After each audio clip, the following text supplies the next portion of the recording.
And I believe we're live. Are we live, everyone? I think we are.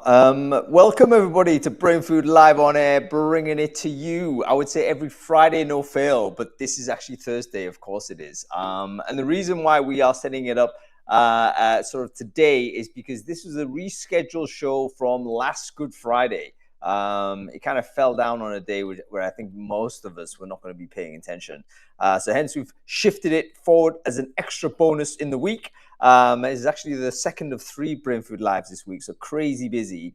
But I'm really excited to be having this conversation with you today because I think this is actually one of those topics that is coming back into relevance with technology innovation, changes in candidate behavior, all the rest of it. I think it's definitely time we need to revisit, what separates the good and the great when it comes down to career pages. So that's the topic today, how to build career pages that actually work. And we've got a bunch of really interesting and expert opinions come on to talk exactly about this. So lots of things we've got to talk about, particularly what has changed in the last 5 years with regards to best practice when it comes to presenting your career page to your candidates. I hope that this is going to be a very good show for you. There is actually no co-host today, and that's basically because I forgot to invite someone to do it. I hope that's okay. It's just me for the time being. But in any case, I'm going to just do some housekeeping just so that everyone can hear me okay. So, folks, if you're watching this on Crowdcast, let me know whether the audio and visual is fine. I should be broadcasting this live on my LinkedIn. So if you're watching this on LinkedIn, I think maybe 100 or so people are. Let me know whether the audio is fine there as well. Just drop a comment into the thread there to make sure that's okay. And I believe a few other people might also be blasting this out on LinkedIn as well. Coast Versa, I think, is doing this on LinkedIn. So Coast, I hope you're actually with us right now because you're one of our guests, aren't you? No, he isn't. No worries. No worries, folks. Looks like we're getting sort of audio fine, which is great. Thank you very much, Tim and Bass. All good. First of all, folks, before we continue, we have to thank our sponsors for supporting Brainfood Live. Every week, there is a company that comes on and says, you know what, we definitely want to continue supporting this conversation. Very important that the discourse in the community continues. And this week, we've got a wonderful sponsor. It's actually one of the new sponsors this year, but it is a product that has been so highly rated over the last several years and continues to be a popular favorite amongst the Brainfood community. It is, of course, Team Taylor. ATS, and it's the kind of the pink branding there as well. Let's bring on Richard Andrews. He's going to come on and say hello to us. He's one of our good friends at Team Taylor. Let's hear from him and see why people might be interested to know more about the recent innovations that are happening in the ATS world. Folks, no, there he is. Actually, I can see Richard in chat. I just invited you, Richard. Make sure you click accept on the mic, and we'll see you shortly, sir. Okay, by the way, folks, you might be aware that Tim Sackett is in the chat here. He's going to be a bonus guest today, so he's going to drop in and contribute his fine wisdom on this show later on as well. Cool stuff. Oh, Bass, I mentioned. I noticed you mentioned you're at an event with Johnny and Glenn. Tell them I say hi. By the way, love to see get the opportunity to chat with them shortly. But we have Richard here. Richard, wonderful to see you, sir. Oh, that wasn't part of the plan. Was it something I said? I think it was. I said hello to Richard, and immediately he got blasted off. Let me see if I can re-invite him. I wonder what happened there. There we go. Let's try again. Richard, I think you can hear me. And basically, you should get another invite to come back on screen.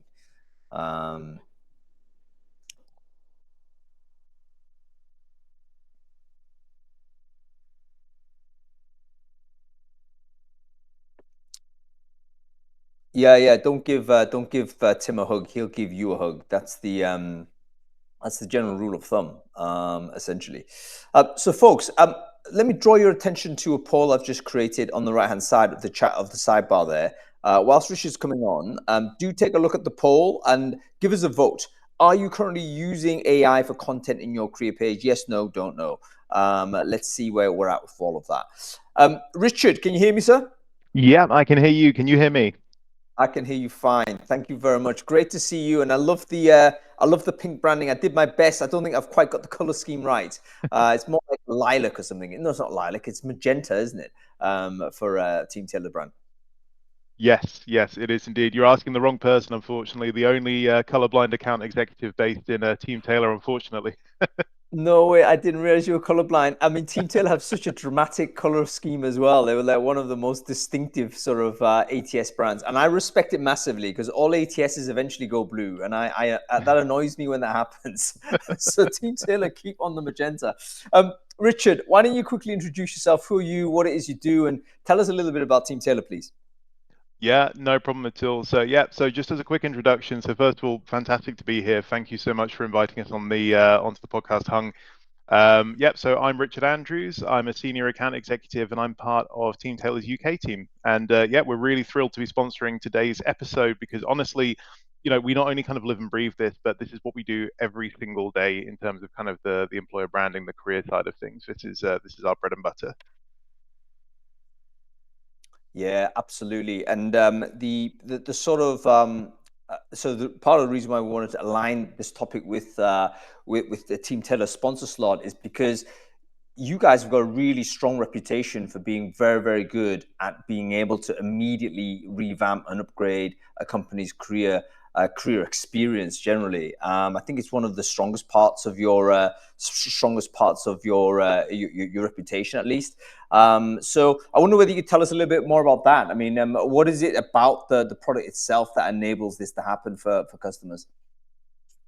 I mean, I think to kind of, I suppose, boil it down a little bit, we're speaking to a lot of customers at the moment whereby they're using ATSs where the focus is very much on kind of the recruitment side, the process side of things, which obviously we put a lot of focus and R&D into ourselves. But ultimately, it's also important to have that candidate portal. Well over 70% of people who are coming to a career site need to see themselves in the company, in the culture before they actually click on that apply button. So ultimately, it's a gateway, it's a doorway to yourselves, to your company. And I don't think there's a lot of companies out there that have that kind of focus when it comes to an ATS. So the way that we've tried to design it is one, the main goal that we have is try and make recruitment fun again. You see that kind of throughout the system, throughout the pink, as you say, very kind of bold branding that we've got in place. But ultimately, for the career side of things, we try and make it as simple as possible. So we have a content portal whereby you can go on, you can edit the content whenever you want, completely free of charge. You don't need to be a marketing expert. As my fiance would tell you, who is a marketing manager, I'm certainly not a marketing expert, and I can put together a half decent career site in about an hour using Team Tailor. Yeah, that's music to people's ears. I think part of the problem is that TA or HR, whoever's kind of in charge of the careers, had to typically interact with another function, be it marketing or design, or maybe there's a recruitment marketing function that is slightly sort of adjacent to, and that's just more coordination cost, isn't it? It's like you've got to obviously have dialogue, you've got to have designs going backwards and forwards, and usually, maybe you just want to throw a few things together and like get it out there and see what's what. So speed to launch, I think, is one of the key things. But also, of course, you paid attention to that sort of design feel, and it's not an experience that candidates who encounter a Team Taylor site would dislike. It's a very modern, very kind of intuitive type of sense of the product. There's more to it than just career sites, though, but it gives you a bit of a flavor as to what Team Taylor do and how they differentiate amongst all the ATS providers out there. It's really about experience. It's about candidate side. It's about talent attraction. It's not just about like system of record and processing sort of in the back office. So good stuff. Check them out, folks. You can get a free demo. I've just shared a link in the chat. Make sure you avail yourself there. I've also shared Richard's LinkedIn as well. Make sure you connect with Richard if you want to have a chat with him in a bit more detail if you fancy upgrading your ATS. Yeah. So Richard, hang around on the chat for a call. Might bring you back in a little bit later because I'd love to get your take once we have our guests talking about what makes a good career site. We'll say goodbye to you for the time being, but I'm going to bring you back a little bit later in the show if you're still around. Yeah, absolutely. All right. Speak to you soon. Good to see you. Cool. Okay, let's have a look at the poll here. How we're doing. We've got so far How are you using AI content sort of in your career pages? Yes, it's got 25%. No, we've got 70%. And the honest folks is don't know at 5%. The reality is, I think a lot of us probably have got AI generated stuff in there. We just don't really know. But it does have a change of a sort of, it's one of those innovations that I think is going to change how we think about ATSs in general and career sites in general. Okay, enough chat. Let's get on with the show. Let's bring on some of our guests here. I think Charu Malhotra. I haven't seen Charu for a long time. This would be great to see her. We've got Bass. Bass, hopefully I can get hold of you. Let's see. We do this. Is Coase here? I don't think he is, Okay, no worries. We'll replace Coase with Tim. Tim Sackett is here. Fantastic. There he is. Hi, Bass. How are you? Hi, Coase is on its way. I just sent him the link. Apparently, he was waiting in Google Meet, which you sent this morning. Coase, what's he doing? I sent the email like several times. Do you know what I mean? Basics, man. Basics. I still can't get used to you with regards to your bald head, by the way. Even though I do approve. I like it, but it's like, oh shit, who's this guy? I had to accept that the reverse mohawk was not acceptable anymore. Yeah, indeed. So anyway, listen, let's say quick intros. Bass, quick intro to you. Who are you? What it is you do? I'm Bas, and one of the things I do is I run the biggest career site research here in the Netherlands, and I have a major event with the Career Sites Award, and I advise on corporate career sites for big Dutch corporates, basically. Yeah, fantastic. And that's an annual research, isn't it, Bas? So annual you've got research, a time series of this 18 years running. Wow, that's for 18 years. 18 bloody years running. Grandpa's talking absurd, here, man. Yeah. That is absurd. Okay, we have Tim Sackett here as well as a randomer. He's just insisted on coming on.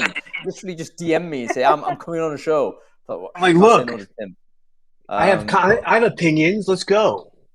Yeah, I think we're a bit fearful of those opinions there, Tim. But never mind. Who are you? What is it you do, sir? Tim Sackett out of the U.S., Michigan. I own and run a tech staffing firm, and I also do analyst work. I do a bunch of like recruiting tech work. So I look at 150 different recruiting techs a year, and I just launched an angel fund with George LaRock, the HR Tech 100. I remember this. Very, very good. Interested to know more about that, but also interested, of course, in your opinions here. We have Charu Malhotra here. Charu, wonderful to see you. Why don't you introduce yourself? Who are you? What it is you do? Yeah, hi, I'm Charu Malhotra. I have worked in recruitment marketing and employee experience for about 15 years. And really, I've had lots of opinions. I've done 7 career sites in my career, but I also am going to start emulating Tim. There are lots of different podcasts I want to go on. I'm just going to go, come on, Stephen Bartlett, let me on. And I'm just going to do that because, Tim, I think you should lead the way in how you approach this. So that's what I'm going to be doing. He let me tell you, he was so brusque. It was like, it wasn't even polite. It was like, yeah, I'm coming on. Thought, right, well, we have a fight with Tim now. All right, we have Coase as well. Coase, great to see you, sir. How are you doing? Why don't you quickly introduce yourself? Who are you? What it is you do? Yeah, good. Hi. Sorry, I had some trouble logging in. Thanks. Good to see you again. Thanks for having me on. So I'm Coase. I'm the Global Director of Talent Acquisition and Employer Branding at Danone, a Fortune 500 company, hiring approximately 30,000 people a year in 60 markets.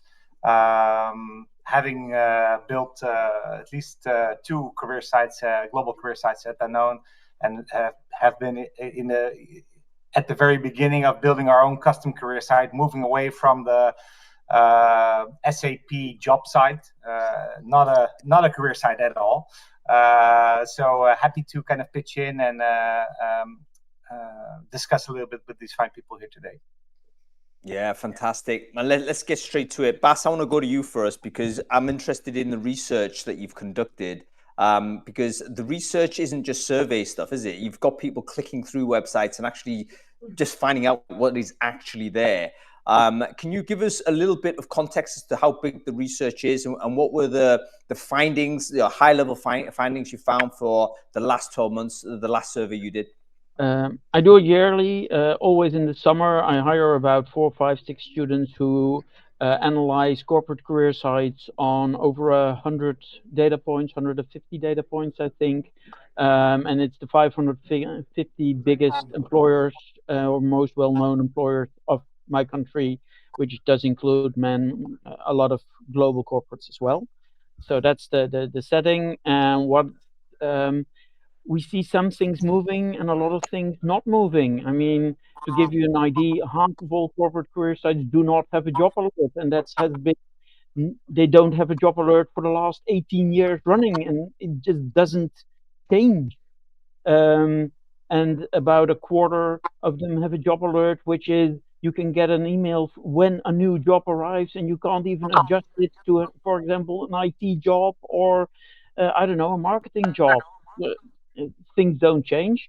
Other things change dramatically. If you look at the number of what I call only white people in photograph sites, those have dropped significantly since I started reporting on it. Interesting.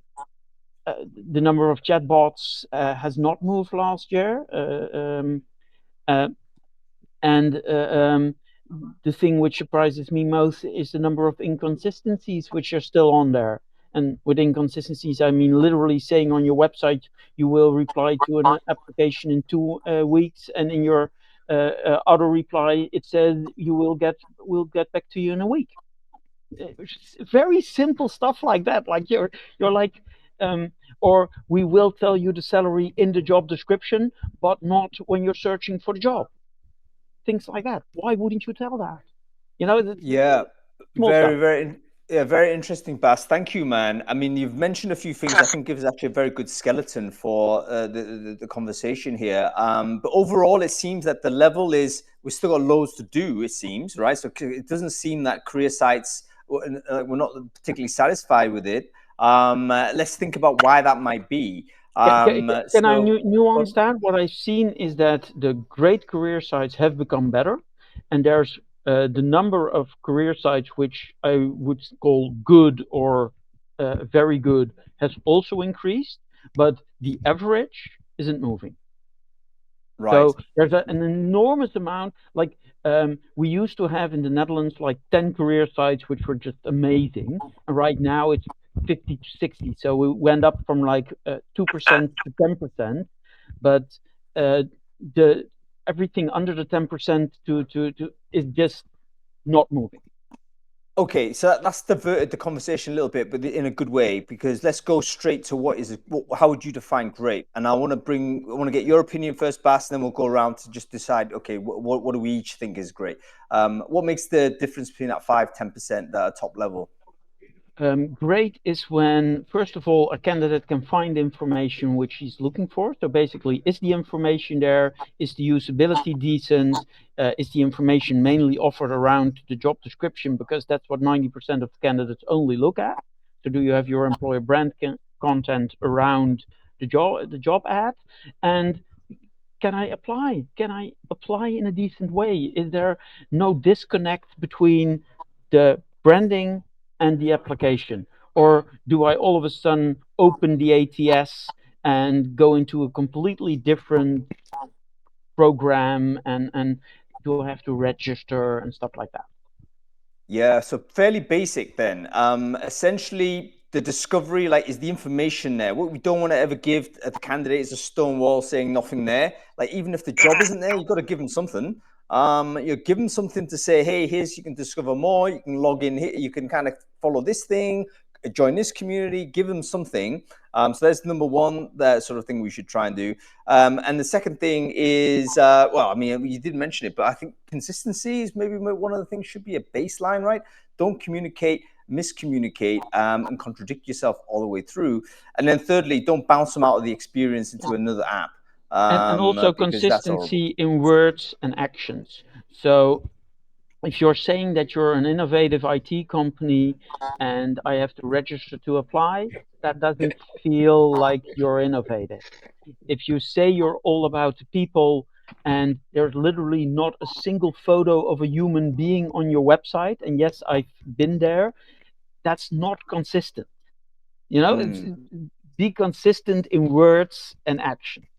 Yeah, so there is some sort of brand expertise needed in some of this. Charu, go to you for next. What makes the difference between a great and a good and the average? Yeah, I think being compelling. So the hygiene factors that Baz has just talked about, obviously, those are obvious, and it's really sad that we've still got a huge amount of work to do on getting those basics right. Candidates don't understand that the ATS is different to the careers pages. They just want a really good experience. So compelling, consistency, but also I think a content that talks to them.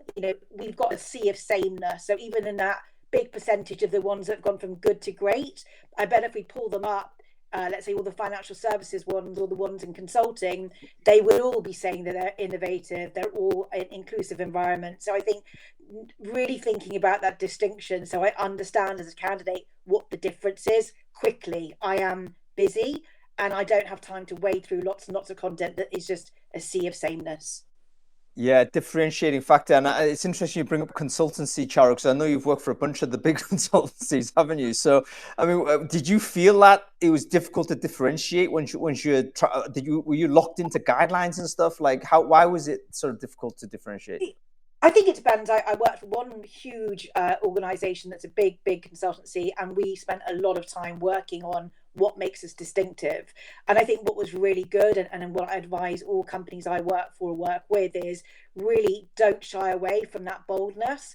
If it is a really work hard, intensive organization that to thrive there, you have to work in a certain way, be bold and talk about that. So I think, it depends on the effort and the need. And I think you opened up the statement of Brainfood, do we need career sites anymore?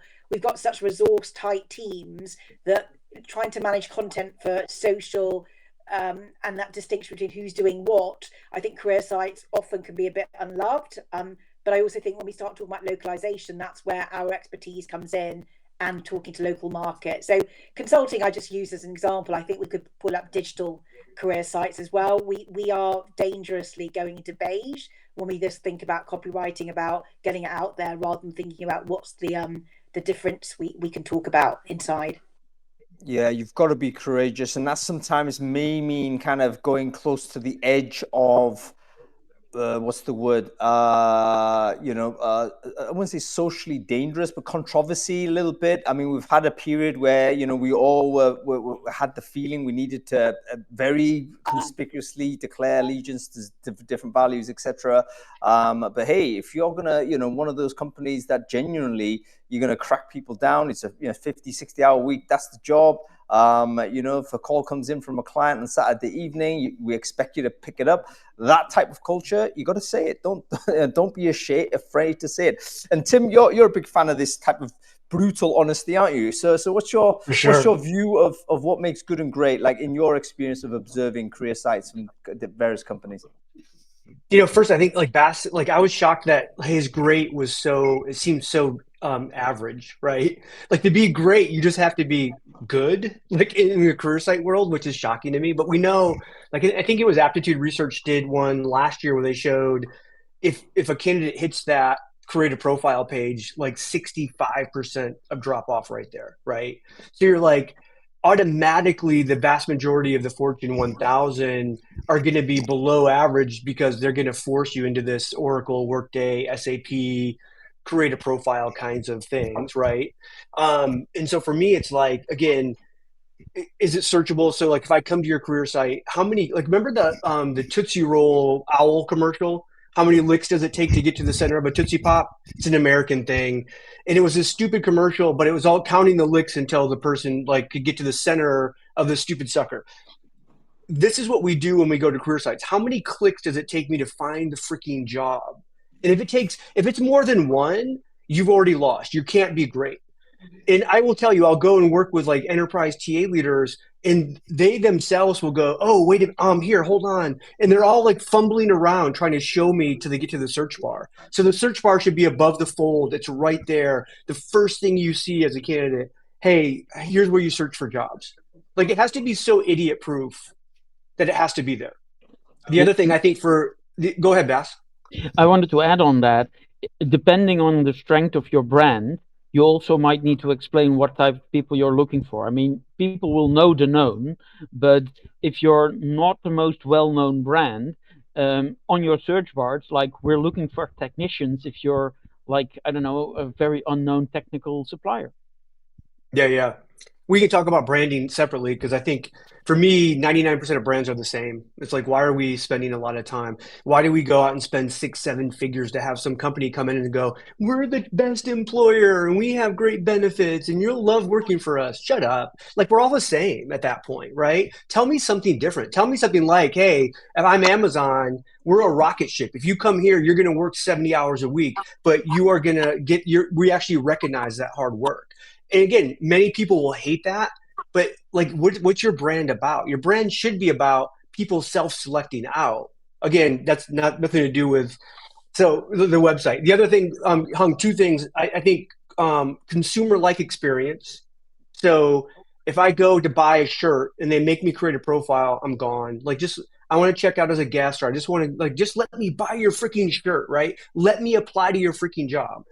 The other thing I see is people don't put the data behind the website. Bass, you might have really good data. Like I can go to 500 TA leaders, less than 10% can tell me their conversion rate. It's shocking to me. Like, it's like, could you just go work with your marketing team? Like, how do we not know conversion rates at this point? And if I might add on that again, the difference, because you said I put the bar for great low, because above great there's for me excellent. And the excellent are the ones who actually tailor your experience to the type of job. So one of my award winners for 2 years ago was one of our biggest supermarket chains, had a completely different experience for the people working in the supermarket, 16-year-olds who are looking for a part-time job, to their IT people on their head office.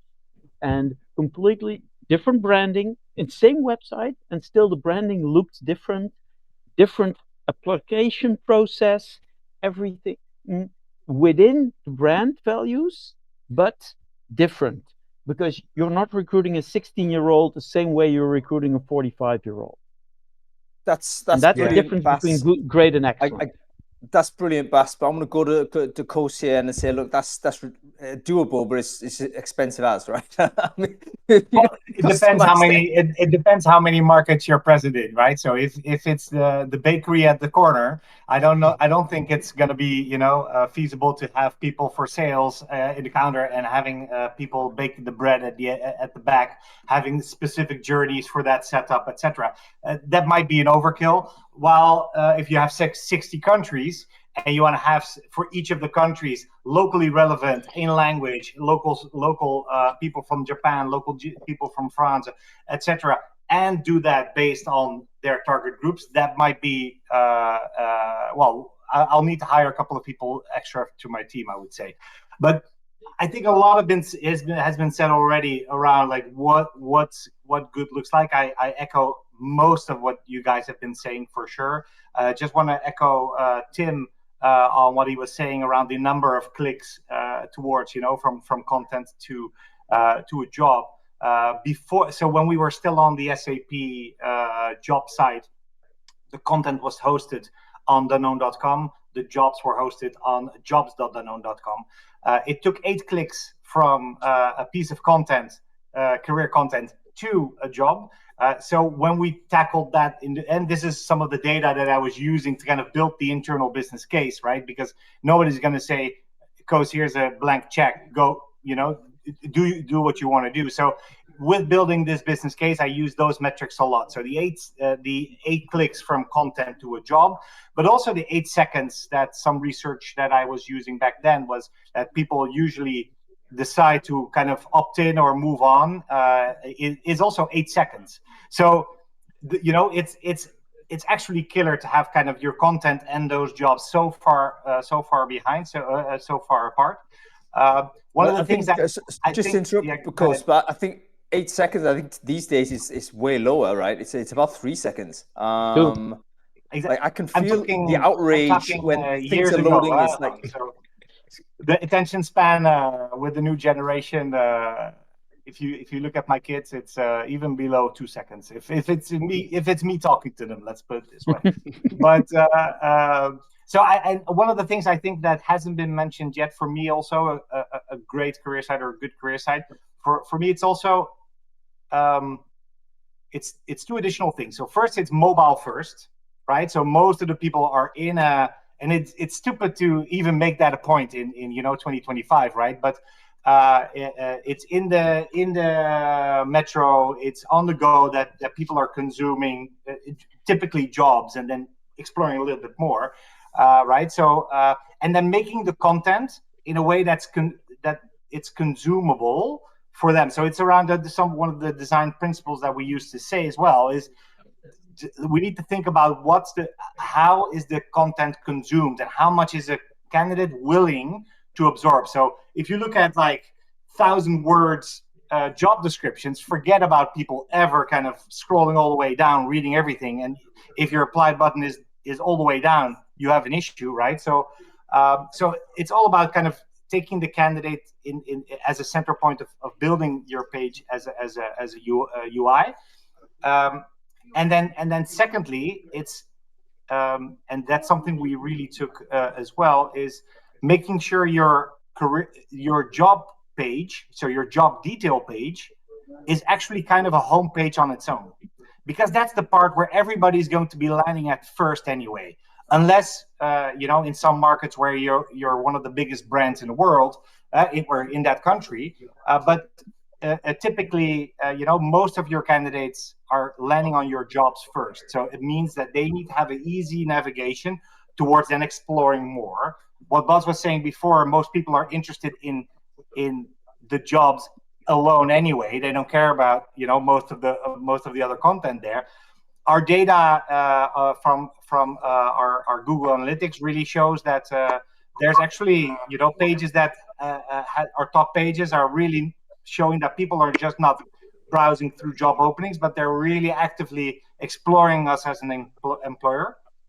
And then really the most effective pages for us is the About Us page on the career site and the sustainability pages, really guiding these interested candidates towards applications. So there we see very little bounce rate. So it's really about this navigation, leveraging your job site, your job detail page, as I used to call it the second homepage, but it's actually the first homepage because most of the people are landing there anyway.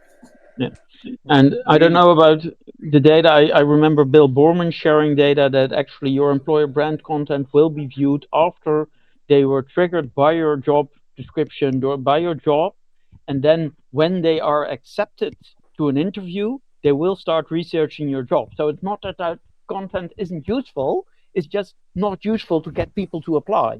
It's useful to get people to stay in the application process, to actually show up to the interview. That's Hung, one thing I want to share, like, if we talk about great, and I love how Bas kind of put this kind of like average, good, great, excellent, whatever the highest level is. I think we don't use enough short range video or native video within that career site. And what I think is within the job description itself. Imagine we've seen like the amount of applies for like a static text only job description. When someone clicks apply, right, and they see the job, if you embed video in that, it's like double the amount of applies happen. And literally it could just be a recruiter going, hey, this is, this job, blah, blah, blah, whatever. It could be 60 seconds. Could be the hiring manager go, hey, here's what I think about this job, or here's why you would want to come work for me. Like, to me, when I think of excellence, I think of people willing to go, hey, we're going to embed video within our job description, because I think what we know from the data is like it creates so many more applicants. And I think, again, where can people feel our culture is probably right there where they're looking at that job description. So I think to me, that's an excellent criteria, right? Data here, I'm looking this up when Tim's speaking about it. 19% has a video around the job description. However, only 20% are the type of videos that Tim's talking about. 80% are just our corporate careers video, general video. I think that's really high, man. I mean, and Koos probably has a good idea about this, because I think if I'm not a Fortune 500, I don't have to have overly produced video. If my brand's really big, really important, then yeah, probably I gotta spend more money on it. But for the most part, younger generations don't care how they actually, the more transparent, the more dirty you are with your video, they actually are attracted to that more. They don't like the overly produced, like, here's the CEO, blah, blah, blah. Fully agree, Tim. And nobody cares about those people, right? Nobody cares to hear about the CEO, or it's because typically from a candidate's trust perspective, corporate messages nobody cares about, right?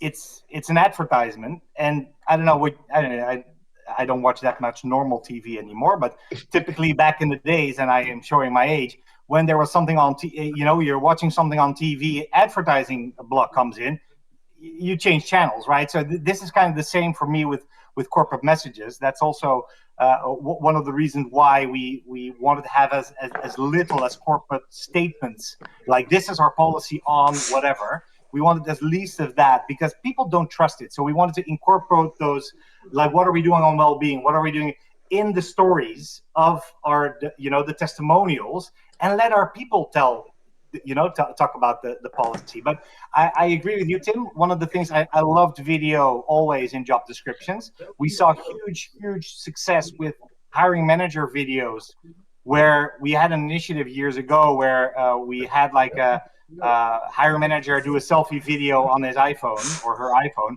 and then we just incorporate that into this is actually something that's actually still available on our career site. Now, in our ATS, we have a field which is called the YouTube link. You can just create a video on YouTube, put that custom link in your ATS on your job description, So good. and then it's a custom video for that job. The activation around it was super successful, but business is busy. Hiring managers don't want to do the video. For recruiters, they're not content creators, so it was always very tough to activate it and to really make the most of it. What we do see is at the moment there's a really big hiring pressure and stress, and something really specific targeted that people want to do. They do see it as a great option to kind of leverage video in a better way. But yeah, fully to your point, video is awesome. Okay, just a quick one on this. It seems that it's, I think everyone's pro video, at least to have it in there, but there's obviously reasons why that doesn't happen as a default. And so let's run through a couple of those reasons. Number one, there's going to be some corporate comms thing, I guess. I mean, actually, Coast, let me know. I mean, you're working for one of the biggest companies around. Exactly this. So the shittier it looks, the more authentic it seems, right? So, but tell that to corporate comms, right?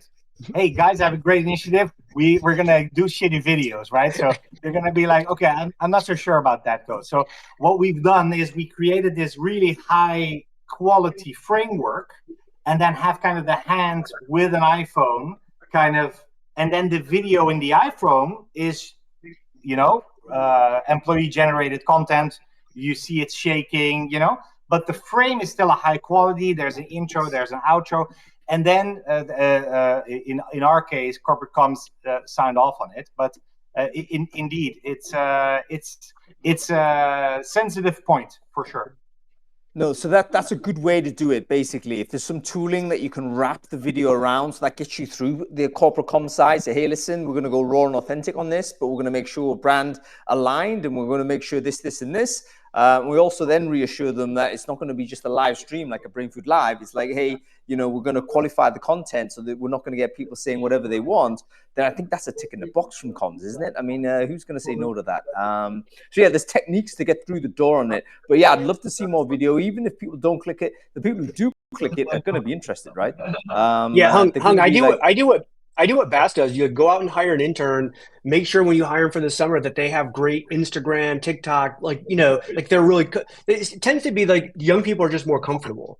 Like if you go to me or Bass or whoever, we do a video, we're like, oh God, we look fat, we don't sound good, blah blah blah, whatever. Kids don't care, man. They'll do a million of them, and then you just put them into a library. Like I know Maury's on, like Sparkstart, people like that can host all this video, and then you just you get them approved, and then you just jam them into like job descriptions. It doesn't have to be. Again, we make it more difficult sometimes and more expensive than it has to be. I think there's really inexpensive ways to do this and pull it off. Yeah, we're all a little bit too frightened about judgment, but the reality is no one cares, right?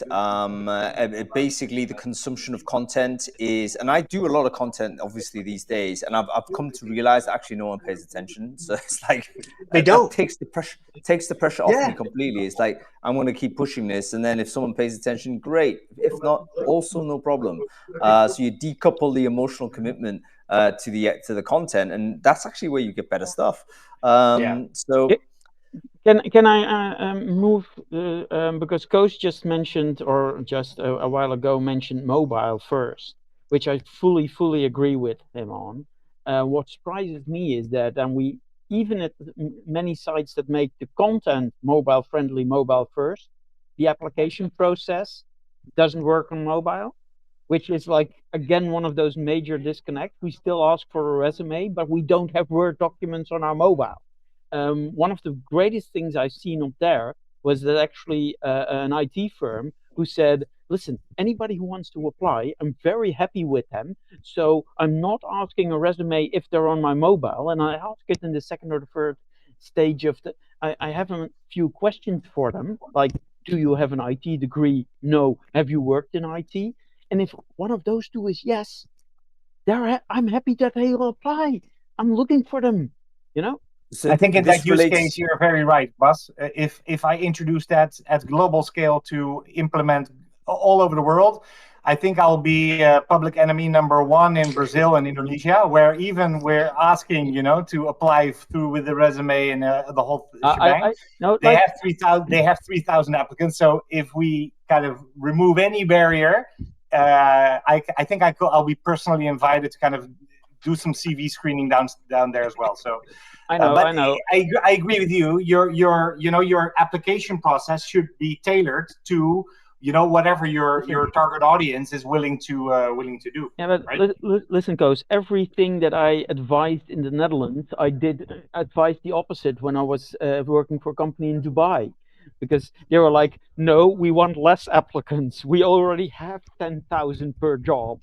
So that's why I started out with saying it needs to fit the job and the region, the location. Absolutely. I remember when I was just That's true, not true though, because it relates to I think last week's Brainfood Live, talk about CV-free hiring. One of the things that we're trying to do is CV-free hiring is the mobile-friendly, mobile-first. I think that's not embedded in our brains yet. If you're trying to say, if you structured your recruiting process so it's contingent on a CV or a resume coming in, it's desktop first, because it's impossible to actually have a file in your phone. None of us have this. So the way I think last week the guys talked about it was there's another way to process high volume. So it's not like, let's say you've got some automation that can ask some pre-screen. You can, from the pre-screen, you can then do a rank ordering, etc. So we're leaning into AI to enable us to go to a low friction, open aperture type of approach, and then have a high filter with some automation to get you through there. So I think we're possibly stumbling towards a future where this can happen. But we want to move on to this next point, which is about friction. What is the right degree of friction? Because that's a very important point, because guess what? It's not only Indonesia, Brazil, anywhere else that's overloaded with candidates. It is everybody. So we're going to go to that next. But before we do that, we have to quickly take a mini break, because we always want to make sure that the conversation continues on Brainfood Live. It doesn't ever become a bottleneck. However, I noticed the time, we're already like 45 minutes into the show. That means we've only got 20 minutes left before we're off air, in which case this conversation should come off air, but it shouldn't stop. And the way to make sure it doesn't stop is to make sure you're all connected with everyone who's paying attention to this. So if you're interested in this topic, grab your LinkedIn URL, share it in the chat stream if you're watching this on Crowdcast, and then connect with everyone who you see doing the same. If you're watching this on any of the LinkedIns, grab your LinkedIn URL, pop it in the comment thread there, and then connect with everyone who's doing it there. Worst case scenario, you're going to walk away with 10, 15, 20 new connections that care about this topic. Guess what? That's a really great work group you can just jump into a call with and talk about how you can improve on the career site. Okay, let's talk about friction, folks. Friction. What is the right degree of friction? Because we're talking about, hey, easy apply. Let's make sure everyone comes in. It's a friendly experience. All well and good. Is it AI proof, though? I mean, isn't that just going to be destroyed? Aren't we being naive? If we say, hey, apply in one click, that's a win. But then suddenly we get 10,000 clicks. What are our thoughts on this? Has AI changed the calculus? I think I have a little bit. For me, I want it frictionless as possible. I want the one-click apply, because if I really want to hire top talent, if I want to hire the best talent, all I do by putting these roadblocks in, by 11 clicks to apply, blah, blah, blah, I'm just eliminating good people. And like the only people then that are going to actually finish are the people who survive my process, who are probably the most desperate for the job, who they actually might be good, but probably the vast majority are probably average, below average candidates. And so the real issue we have is not, should we create friction? I think we shouldn't create friction. I think we have to figure out then, how do we go through 10,000 candidates? And to me, then we have to layer in AI and blah, blah, blah. Like we tend to like figure that out. I'm just not a big fan of saying, hey, how do we create this really difficult apply process? And all we're getting then is candidates who survived, you know? That's a really good point, because I think in certain cases, motivation is super important. Like, let's again, huge stereotype, but I'm assuming graduate entry, let's say, I think some friction there is good. You can kind of, motivation is a big part of it. However, if you're super senior or you've got specialist skills or whatever it is, it's like you don't want friction there. And well, actually, your effort needs to go to the filtration part and figure a way to do that.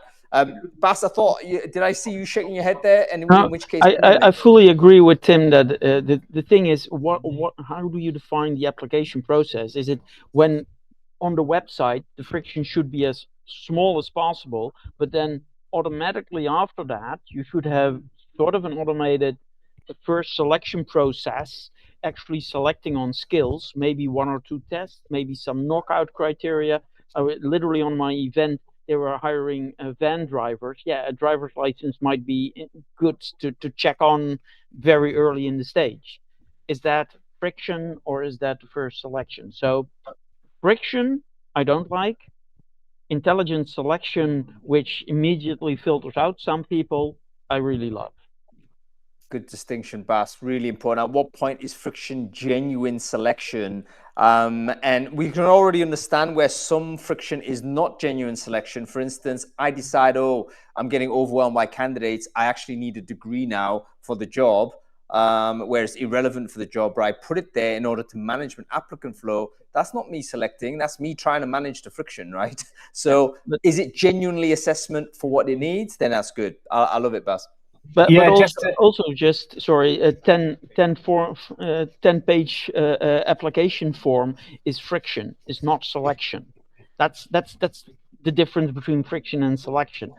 Having a test which actually selects on you, that's selection.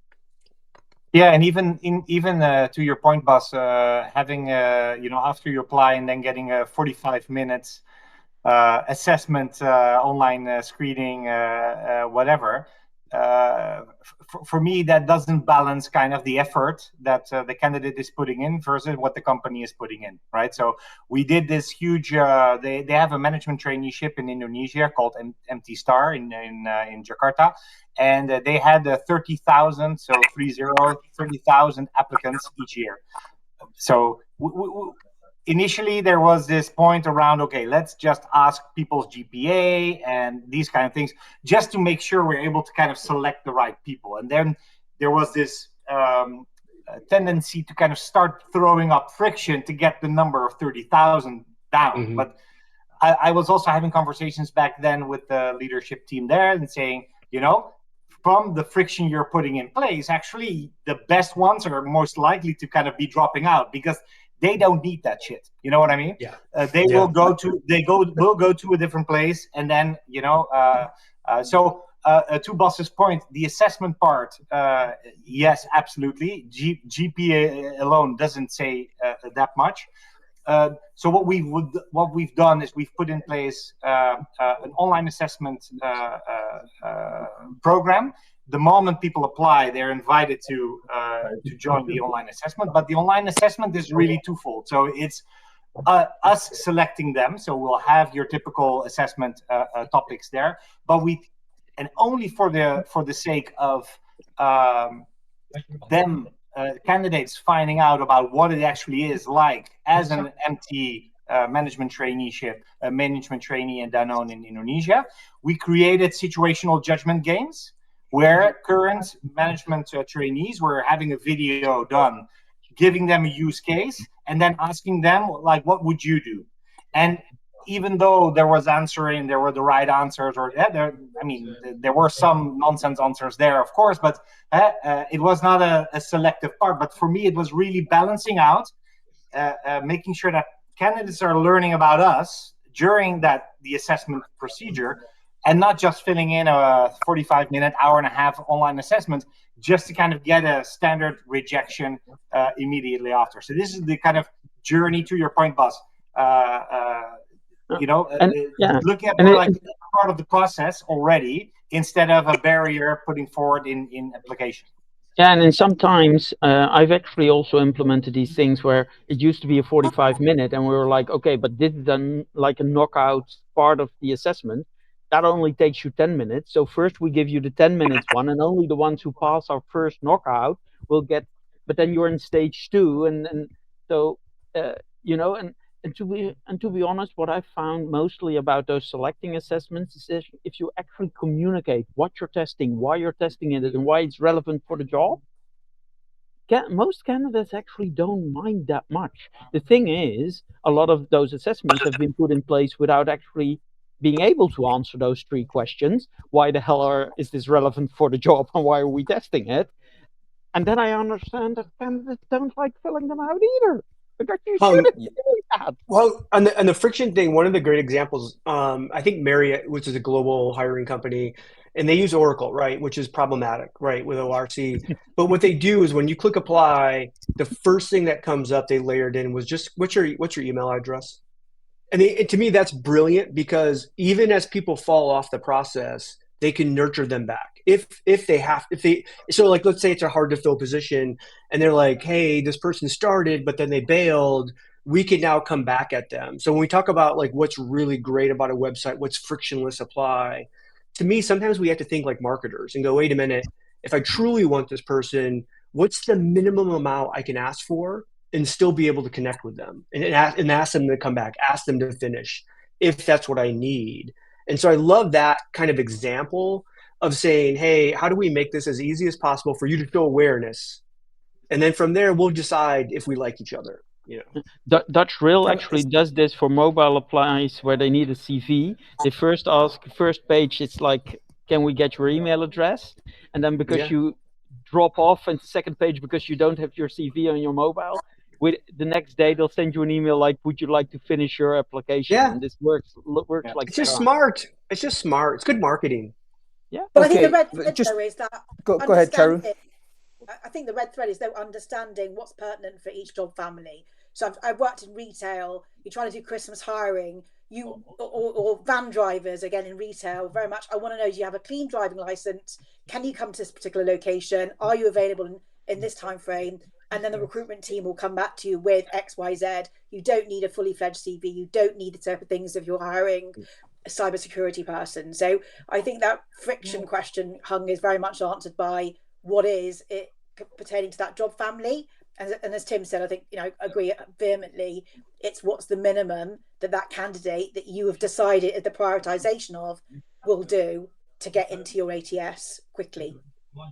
Okay, so I really like the idea of minimum information capture, because it makes it easy for the candidate also to feel as if they've done something, right? So there's a sense of achievement in saying, oh, they've asked me something, I've delivered it. Whereas if you've got this ridiculous assault course, how many people then bail halfway through? When you bail halfway through of something you've already invested time in, actually that's really depressing.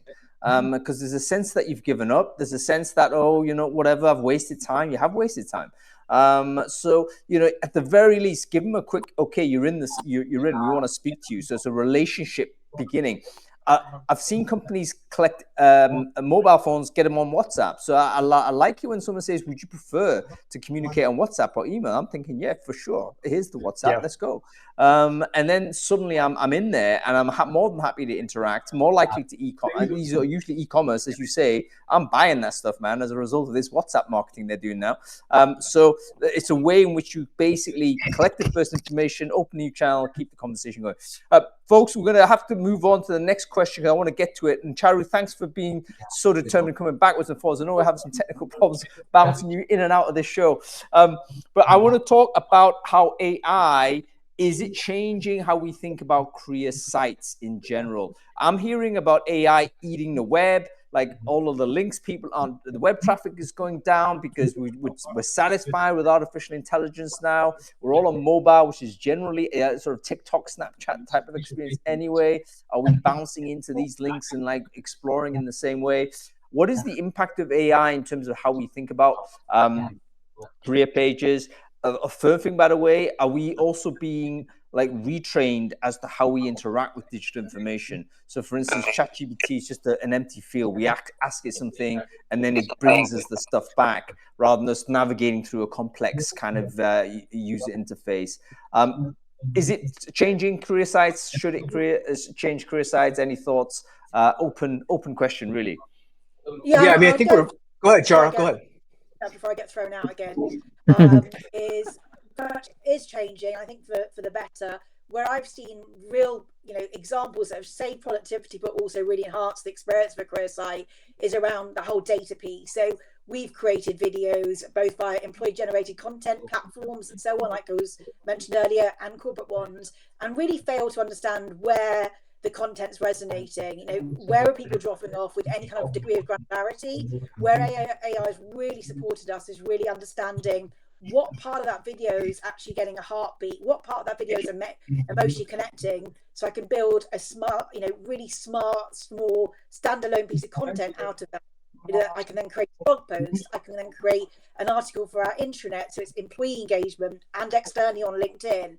And AI has allowed me to really speed up how I do this in a very resource-light, budget intense environment. It's really, really helped. From an imagery perspective, I, like many people, like yours, worked in global teams and have flown all around the world to do things like video shoots and imagery shoots and so on. Gone are those days. And again, really, really helped to put together storyboards and actually show the business case about why we need to do stuff. So for me, I think it's an amazing tool. So many different levels, also that employee value proposition piece that is also the kind of the infrastructure of your career site. So to me, there are elements that has really enhanced my role. Yeah, really good, Charu.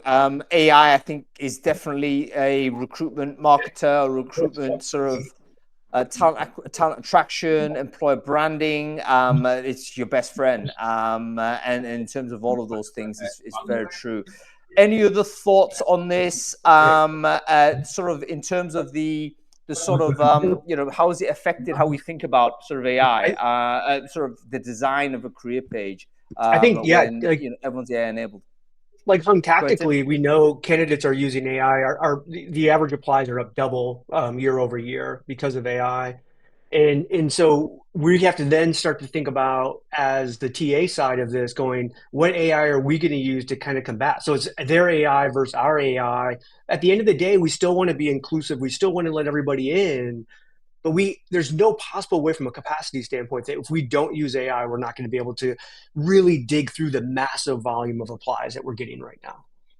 Yeah, we need to have some sort of AI filtering system. And I do believe ATSs are rolling this stuff out. So I would be surprised by the end of the year, beginning of 2025, beginning of 2026, I'd be very surprised if you don't have like basic access to some sort of like candidate sorting tool. It's something it's something we're piloting right now in our Latin American countries. So Spain, Portugal, and then South America, around the matching of the job description text and the resumes, and also we've been now piloting, I think, for 5 or 6 months or so, and it actually shows to be quite accurate. I mean, there's always this language thing; it's limited in languages, but of course, it's going to be becoming better and better.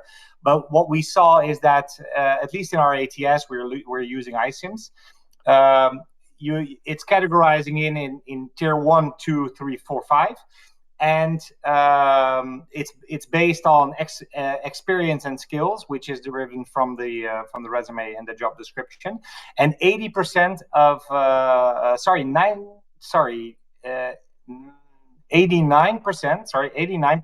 of candidates that have been hired were coming from tier 1 and tier 2. And we've done that, and we've checked the same because it's a feature that you could put on and off on a user group basis. We've also done so we were able to kind of blind test it with other user groups that didn't have the feature on as well, and it's the same amount of it is actually indeed the case that this is definitely going to be helpful with driving efficiency for recruiters, especially when it comes to high volume selection. In some of our markets, it's huge. Yep. And thanks a lot, but Richard. Still, for it's that always comment. the person. It's still always the recruiter that needs to kind of go through all the resumes. But obviously, there's an efficiency when it's all sorted in a certain way. Where so this is something coming, and I'm seeing that things like this popping up more and more in the upcoming years. We're going to talk about how we interact with AI that does the selection in another show. I think it's an important topic. And I appreciate what you're saying, Kos, when you're saying, you know what, a human's always in the loop. But you know what, I don't think the human's ever going to veto the recommendation. So in fact, the AI is making the call. I mean, we might kid ourselves and say, yeah, I'm still making the decision. Mate, you're always confirming, bro. You're never going to say, oh, I reject the confirmation. On what basis? There's no other basis for you to reject the AI recommendation other than your own prejudice. Hung, we all get real nervous about the AI stuff, and from a legal perspective, from a privacy perspective, blah blah blah. But one of the texts that I've seen recently being built is going through this ranking, matching, blah blah blah. But they're going back to the candidate and saying, hey, by the way, you're not highly ranked because ABC. If we're wrong, tell us, let us come back in and update your profile and do all this stuff. So it's giving candidates an option to say, oh, I might have not put this one thing on my resume, but somehow that knocked me down to to Kuz's point, like level 3. If I put myself back to level 2, I can get back into the, whatever that might be. So I think there could be good and bad here in terms of how it's designed. Because we're all afraid of saying, hey, AI is the one really doing the match or really doing the selection. So how do we get that power back to the candidate to go, hey, wait a minute, I actually do have this stuff. How do I get back into this? Yeah, to be able to negotiate. Bas, I'm going to unmute you now. Let's bring you in terms of how you think AI is going to change career sites. And I'm thinking from the employer's point of view, obviously. So we're dealing with AI-enabled candidates, but also in different expectations as to what we user experience. I think the user experience mainly in chatbots and application forms found as chatbots. If I'm looking at what Paradox, for example, is doing, and other companies, they're moving from here, upload your resume and fill in this form, to have a conversation with an actual good chatbot. And that's what, I mean, most people hate chatbots because they suck. Now you can actually have a really decent conversation with a chatbot, which actually also answers your question and doesn't push you through a certain predefined process. And so I actually think that many career sites will be more conversational.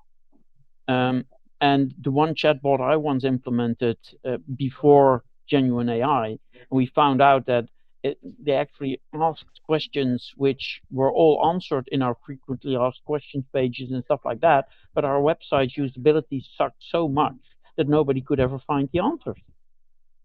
Yeah, well, FAQs. If you're pointed to an FAQ, I'm already outraged. Whenever I'm on some websites, say, "Oh, we've already answered," mate. Don't ask me to navigate through this tree, man.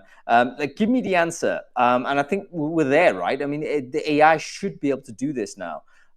So yeah, definitely more conversational interfaces.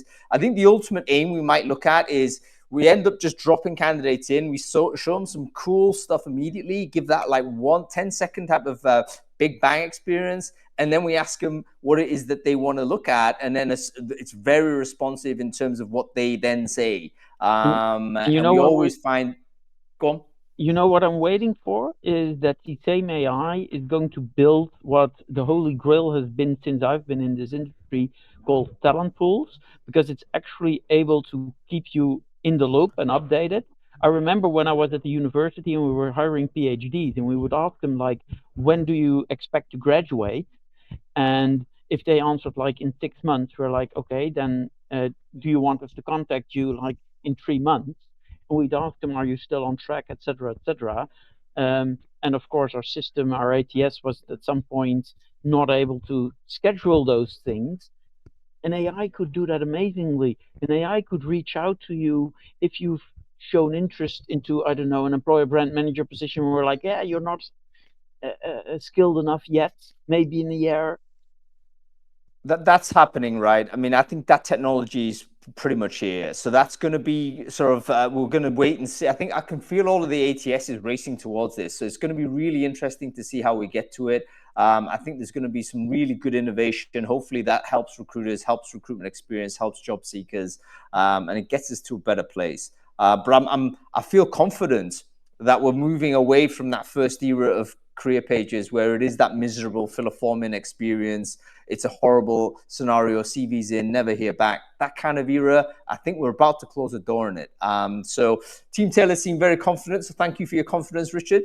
Maybe it's a product you should check out, folks. If you need to upgrade your ATS or you're not happy with your candidate experience on the career page side, check out Team Taylor, folks. They're a sponsor today. All right, we're going to have to leave it here, folks. It's been a really good conversation. Thanks, everyone, for joining. Charu Malhotra, thanks for being so determined to come on. Great to see you. Coast, thanks for joining as well. I know we're over time, and he's a very busy man. Tim, you're not a very busy man, but very, very nice to see you anyway. Thanks Good for to see joining, you. mate. Always great to see you. And Bas van der Hartzaard, thank you for joining. Enjoy the rest of the event. Say hi to Johnny and Glenn for me, okay? Cool.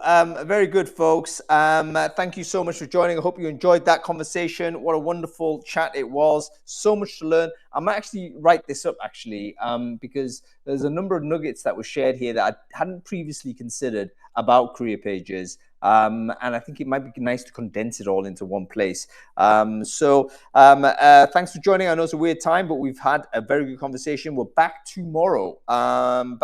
Folks. We are going to be talking about another sort of potential impact of technology innovation, hiring manager self-serve.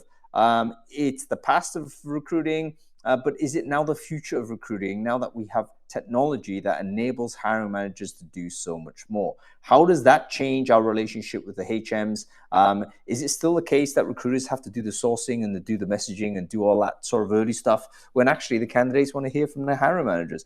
Perhaps we get them to do the sourcing and the messaging with the support of artificial intelligence. What do you think, folks? We're going to be having that conversation tomorrow, usual time, Friday, 2 p.m. So make sure you register for that show. Follow the channel if you're interested in conversations of this type. Otherwise, have a very good day, folks, and I'll see you tomorrow.